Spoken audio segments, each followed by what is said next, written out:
আখেরি মোনাজাতের মধ্য দিয়ে শেষ হলো এবারের বিশ্ব ইজতেমার প্রথম পর্ব। লাখো মুসল্লির আমিন আমিন ধ্বনিতে মুখরিত হয় টঙ্গীর তুরাগতীর। আখেরি মোনাজাতে দেশ, জাতি ও মানবতার শান্তি ও কল্যাণ কামনায় মোনাজাত করা হয়। মোনাজাত পরিচালনা করেন মাওলানা জুবায়ের আহমেদ।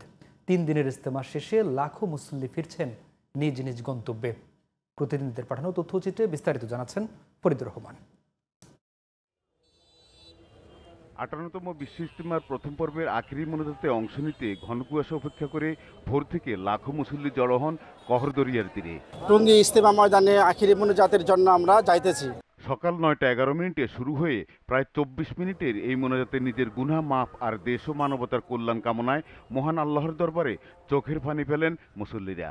আমিন আমিন ধ্বনিতে মুখর হয়ে ওঠে তুরাগতীর ও আশপাশের এলাকা। এর আগে ফজর নামাজ শেষে ভারতের মাওলানা আব্দুর রহমানের হেদায়েতি বয়ান আগামী দিনের পথ চলায়, জীবনযাপনে কিভাবে ইসলামকে অনুসরণ করবেন, কিভাবে আমল করতে হবে এবং এলাকায় গিয়ে কিভাবে তাবলীগের কাজ করবে তার দিক নির্দেশনা দেওয়া হয় ইজতেমায় আসা মুসল্লিদের উদ্দেশ্যে।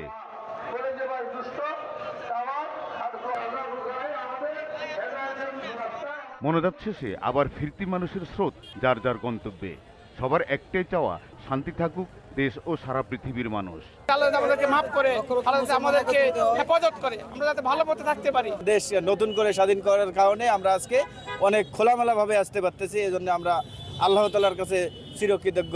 প্রথমবারের মতো 3 পর্বে ভাগ করা ইজতেমার দ্বিতীয় পর্ব শুরু হবে 3 থেকে 5 ফেব্রুয়ারি। আর মাওলানা সাদ অনুসারীদের অংশগ্রহণে তৃতীয় পর্ব হবে 14 থেকে 16 ফেব্রুয়ারি। Faridur Rahman, GTV news.